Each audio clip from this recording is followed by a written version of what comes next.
अपना बांझ का शराब को हटाने के लिए, ईश्वर से सुधि पाने के लिए, ईश्वर से आशीष पाने के लिए इस बेटी वादा प्रार्थना की।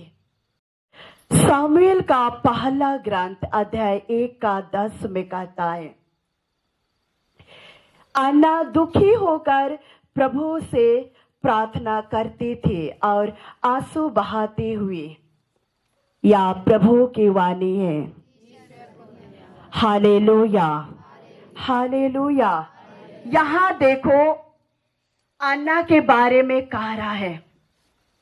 अन्ना के बारे में, ये बेटी भी कई सालों से बांझ थी और इस बेटी का पति बहुत धर्मी था, बहुत धनी था।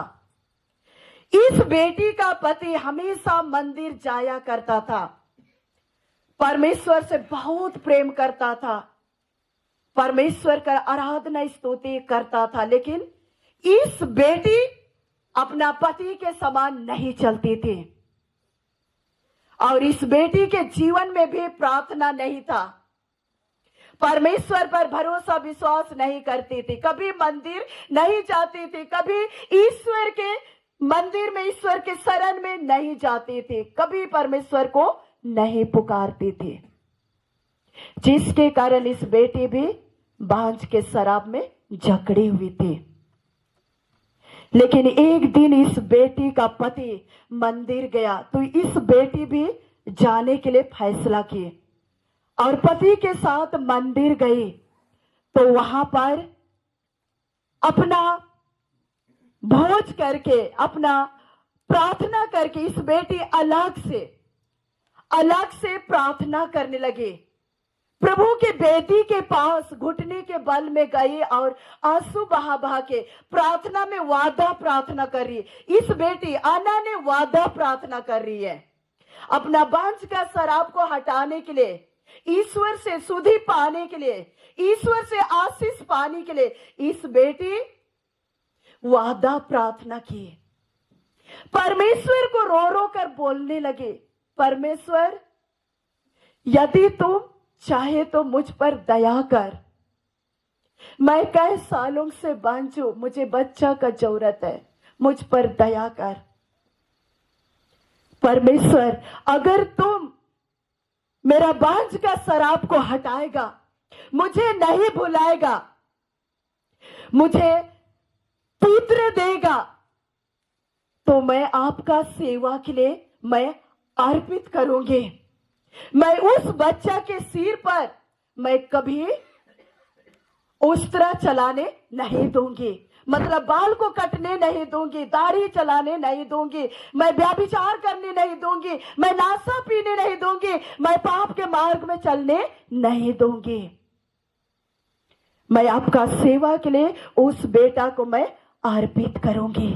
इस तरह से अन्ना ने आंसू बहा बहा कर, गिड़गिड़ा कर वादा प्रार्थना की और इस बेटी का वादा प्रार्थना को परमेश्वर ने सुना और इस बेटी का बांझ का शराब को परमेश्वर ने हटा दिया।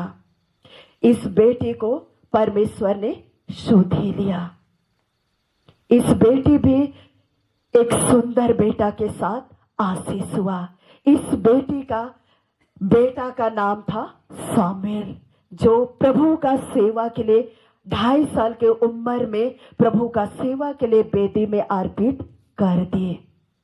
Hallelujah, hallelujah. अब ये दोनों पार्ट में से सुधी के बारे में बात चल रहा है।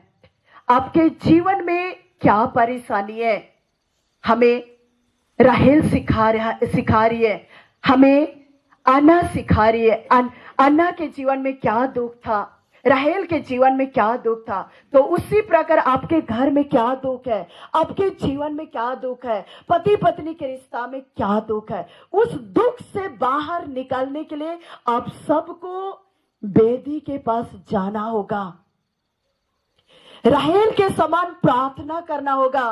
राहेल मन फिराया और सच्चा परमेश्वर को पुकारे, उसी प्रकार आप अपने आप को झांकना होगा कि आप किस मार्ग में चल रहे हैं, जिसके कारण मेरे जीवन में दुख है, आज मेरे घर में क्यों शांति नहीं है। आपके घर को झांक कर देखना है, आपके घर में विनती प्रार्थना है कि नहीं, आपका जीवन प्रार्थना जीवन है कि नहीं, आप मिस्सा बलिदान में भाग लेने के लिए जाते हैं कि नहीं, आप पड़ोसी से प्रेम करते हैं कि नहीं, आप भेंट चढ़ाते हैं कि नहीं। आप अपने आप को झांक कर देखना।